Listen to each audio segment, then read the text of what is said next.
Hello and welcome to Folklore of the Universe, the podcast that's got all the critics saying, I don't know what that is. I'm your host, Kyle. Welcome to episode 10.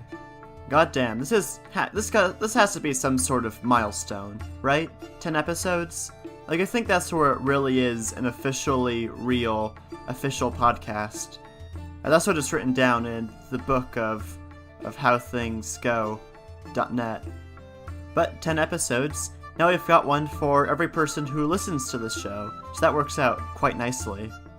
For this episode, I'm just going to do the standard format again, but I've realized that I haven't done a Grimm story since episode 1, and since this is episode 10, that'd be kind of fitting to do another Grimm story for this episode, and then do another Irish one because I just really like them.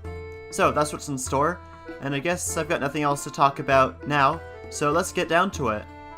First up, of course, is the Grimm's Fairy Story. This is number 17 in the Grimm's collection. This is called The White Snake. A long time ago, there lived a king who was famed for his wisdom throughout all the land. Nothing was hidden from him, and it seemed as if news of the most secret things was brought to him through the air. But he had a strange custom. Every day after dinner, when the table was cleared and no one else was present, a trusty servant had to bring him one more dish.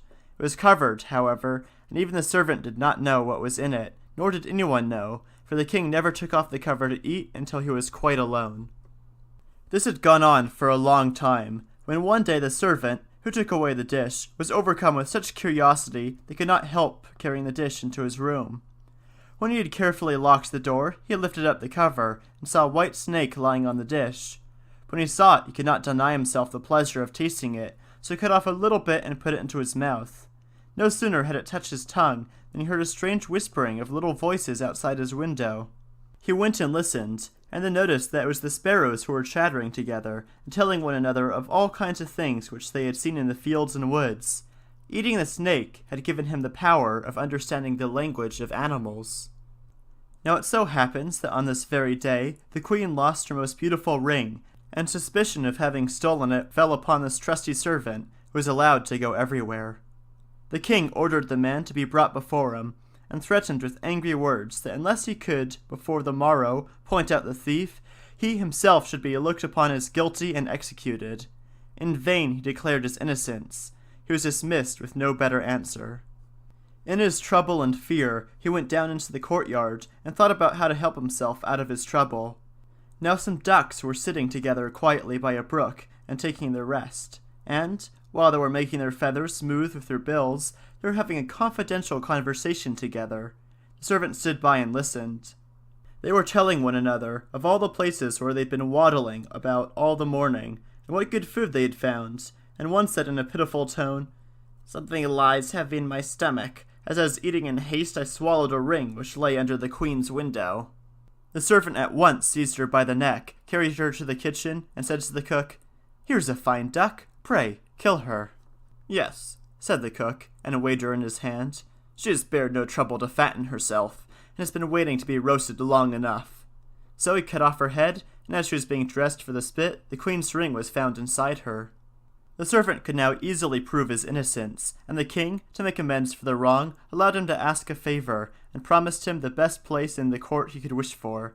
The servant refused everything, and asked only for a horse and some money for traveling, as he had a mind to see the world and go about a little. When his request was granted, he set out on his way, and one day came to a pond, where he saw 3 fishes caught in the reeds and gasping for water.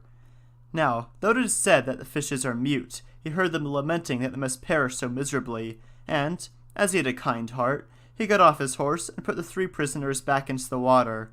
They quivered with delight, put out their heads, and cried to him, "We will remember you and repay you for saving us."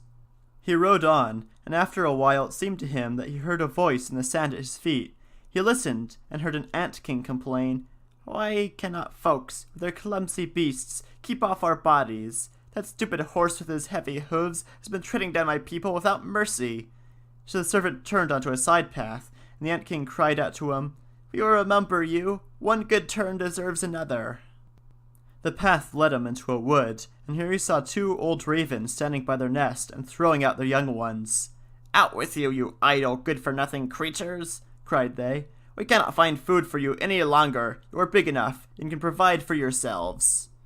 But the poor young ravens lay upon the ground, flapping their wings and crying, "Oh, what helpless chicks are we! We must shift for ourselves, and yet we cannot fly. What can we do but lie here and starve?" So the good young fellow alighted and killed his horse with his sword and gave it to them for food. Then they came hopping up to it, satisfied their hunger, and cried, "We will remember you. One good turn deserves another." And now he had to use his own legs, and when he had walked a long way, he came to a large city.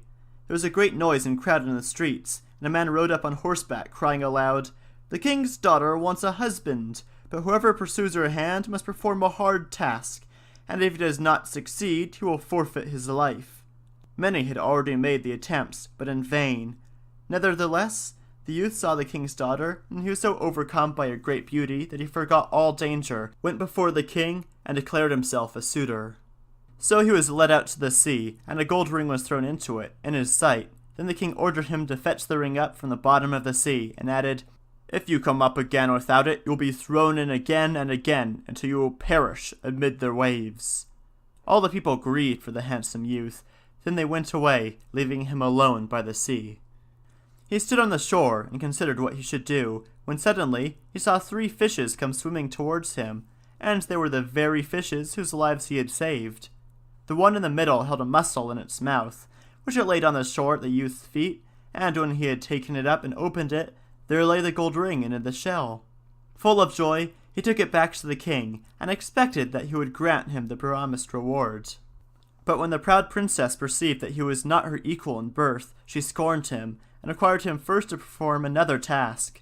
She went down into the garden and strewed with her own hands 10 sacks full of millet seed on the grass. Then she said, "Tomorrow morning before sunrise these must be picked up, with not a single grain missing." The youth sat down in the garden, and considered how it might be possible to perform this task, but he could think of nothing, and there he sat sorrowfully awaiting the break of day, when he should be led to death. But as soon as the first rays of the sun shone into the garden, he saw all the 10 sacks standing side by side, quite full, and not a single grain was missing. The ant king had come in the night, with thousands and thousands of ants, and the grateful creatures had by great industry picked up all the millet seed and gathered them into the sacks. Presently, the king's daughter herself came down into the garden, and was amazed to see that the young man had done the task she had given him. But she could not yet conquer her proud heart, and said, "Although he has performed both the tasks, he shall not be my husband until he has brought me an apple from the tree of life."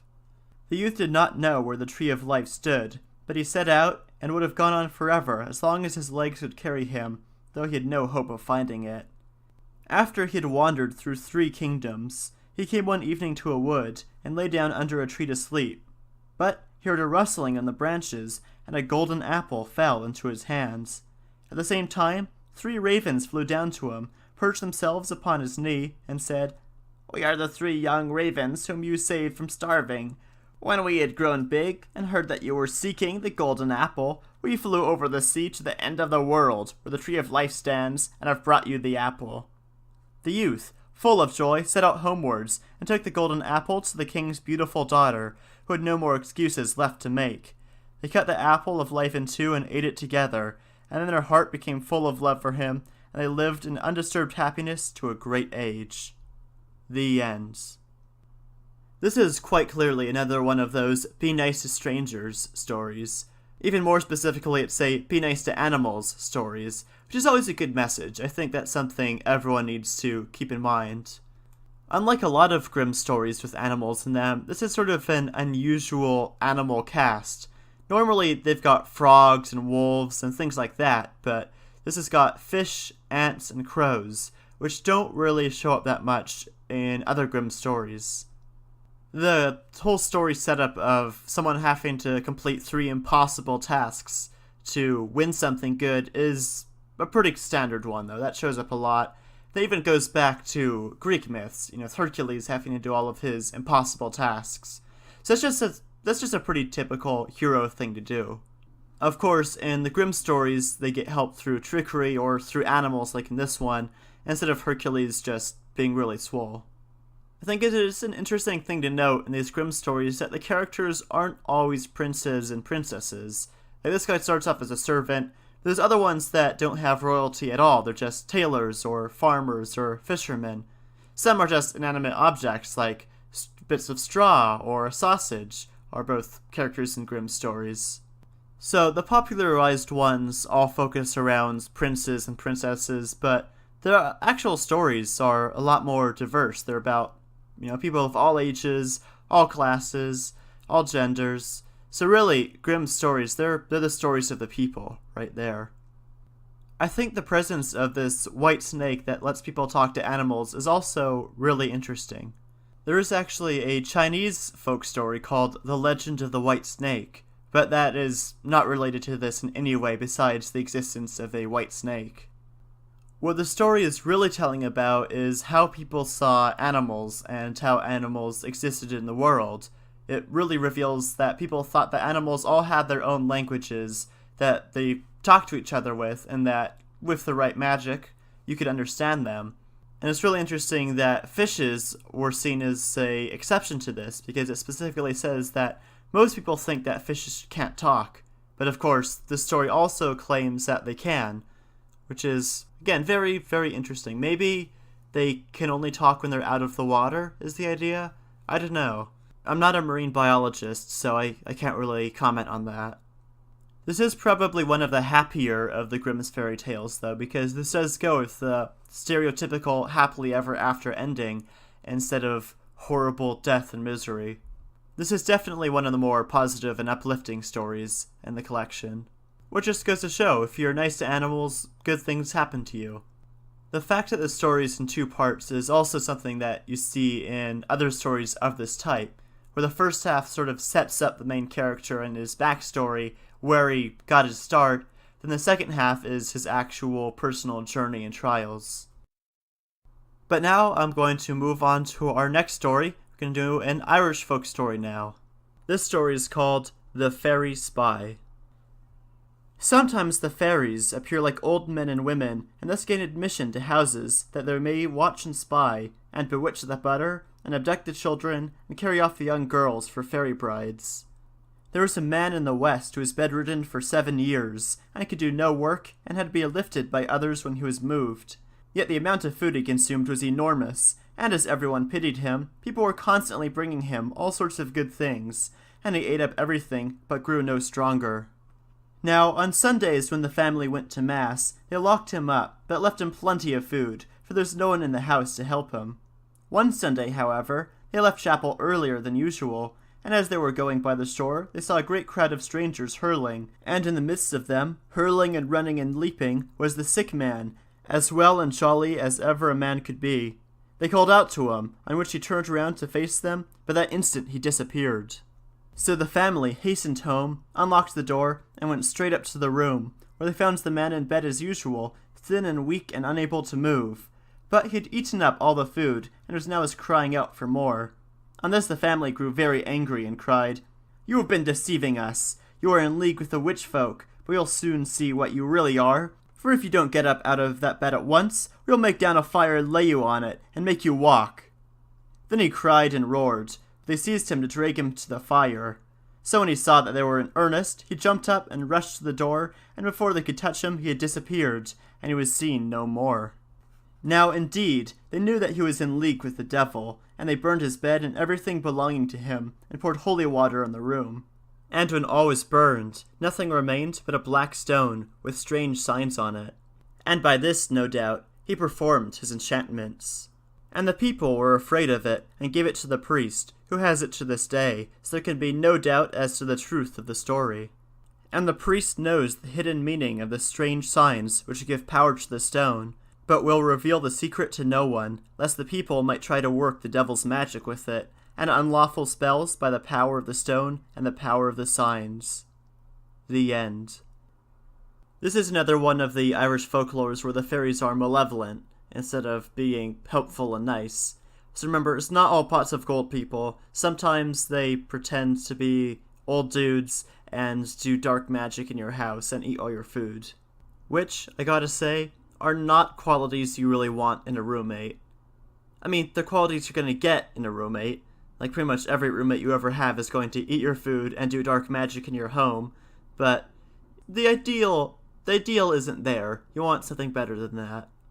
Now, in this particular story, these aren't your run-of-the-mill fairies. These are a specific type called the Sidhi. They're similar to the other Irish fairies, or good people, as they prefer to be called, in a number of ways. For example, their origin in pre-Christian Ireland, they're believed to be these older nature spirits who were the original inhabitants of the island before humans showed up.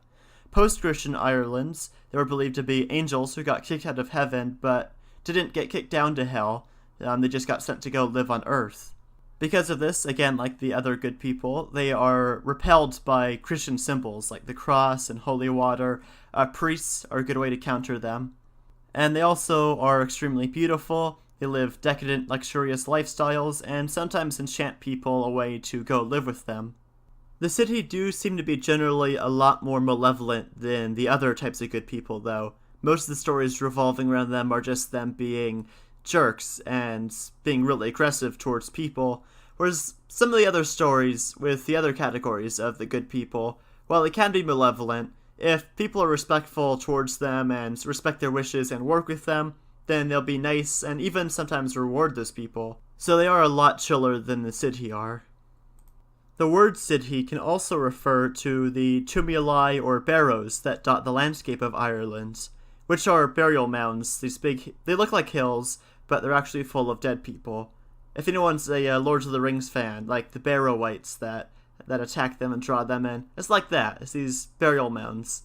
And they're all over in Ireland. And they're generally considered magical places where spirits like the Sidhi or other types of good people hang out, which of course also means they're places to avoid.